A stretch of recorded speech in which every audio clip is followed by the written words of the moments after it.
Hello guys, welcome to my YouTube channel Prabhakar insights. Guys, science की class में आप सभी का बहुत बहुत स्वागत है। और आज हम ग्लैंड की डेफिनेशन देखेंगे और उसके बारे में बहुत कुछ जानेंगे, तो वीडियो के एंड तक बने रहिएगा।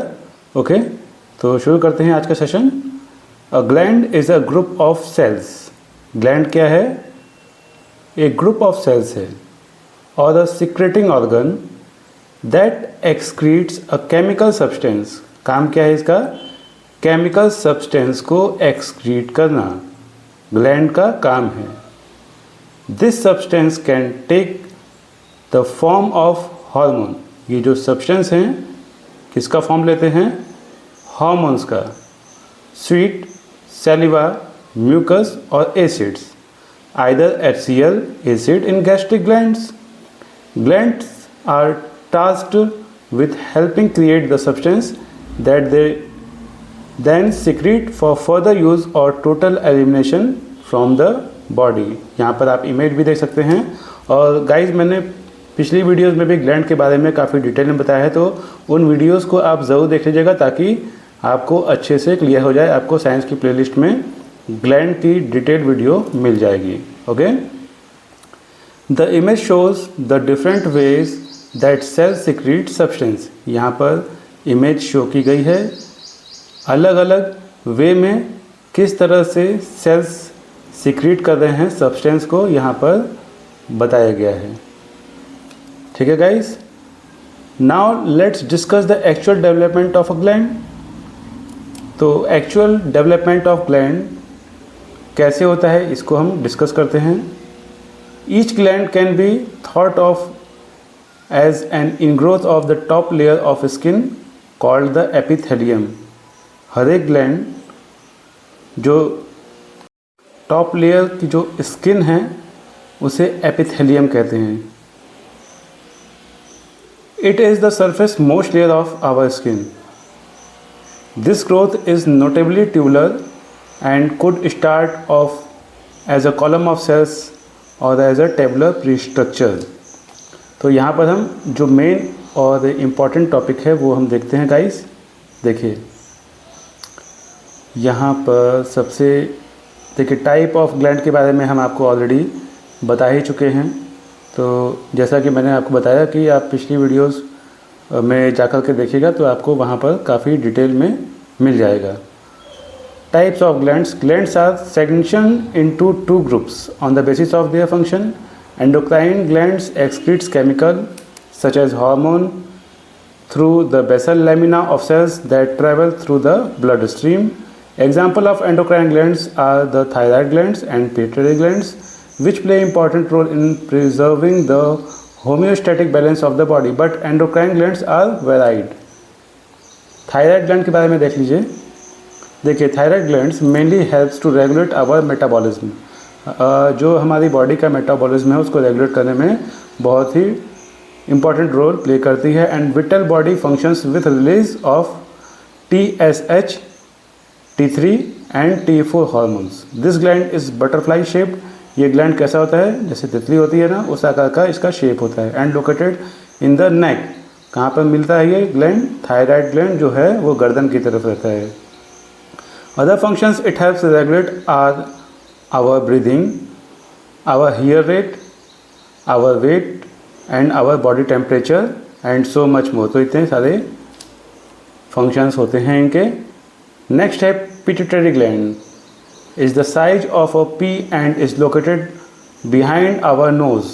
nose के just पीछे होती है pituitary gland। It is directly controlled by the hypothalamus।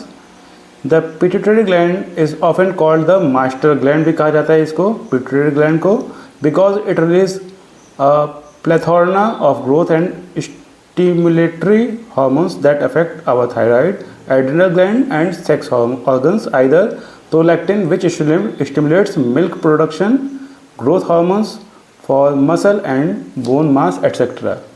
Next है pancreas। Pancreas is also considered a gland. जो पैंक्रियाज है उसको भी ग्लैंड की तरह ही कंसिडर्ड किया जाता है। Despite being an entire organ as it is a secretory organ, it maintains healthy blood sugar levels via insulin and glucagon release. The pancreas also release digestive enzymes that break down protein, fat and carbs in our food. And next है pineal gland. pineal gland क्या release करती है?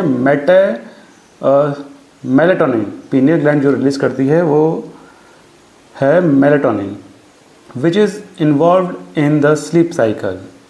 Sleep cycle में involve करती है ये. The pineal gland has a role in regulating our circadian rhythm or walking sleeping cycles that are linked to the periods of lightness and darkness over the 24-hour cycle. Next है adrenal gland. Adrenal gland helps control blood sugar and use of carbs and fats.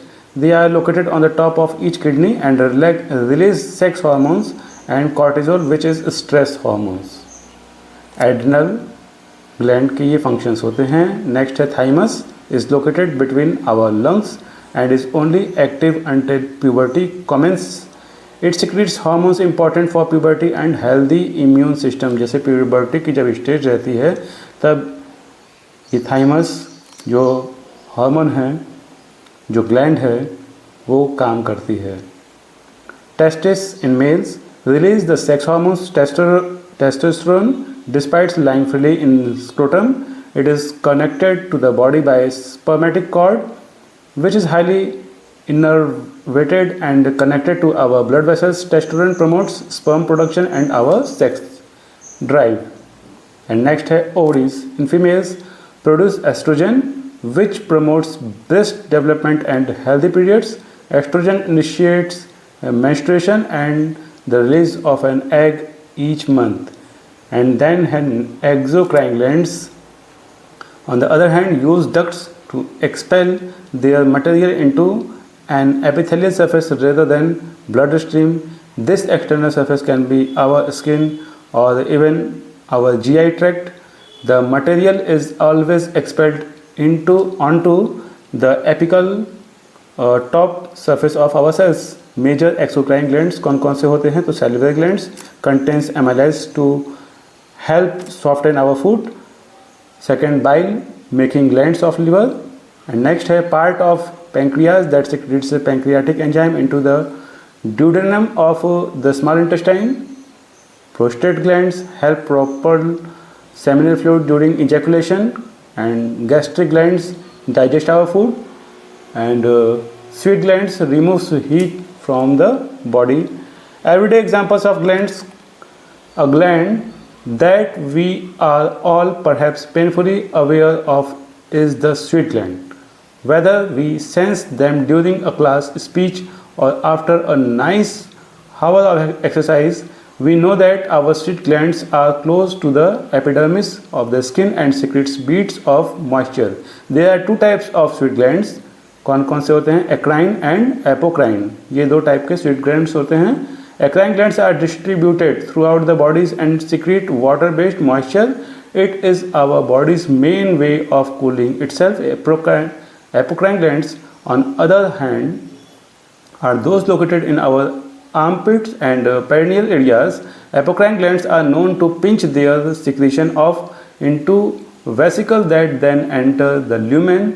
While they play a less significant role in humans, they are the sole glands in hoofed animal like cattle. So you have to take a snapshot and study yourself. Okay, when you have to study yourself, then you have to get more knowledge. Okay, so please take note, and you have to prepare well, and you know all types of gland which are present in our body. Also you have to draw diagram. Okay guys, so you have to, when you have to like this video, please like it and subscribe this channel.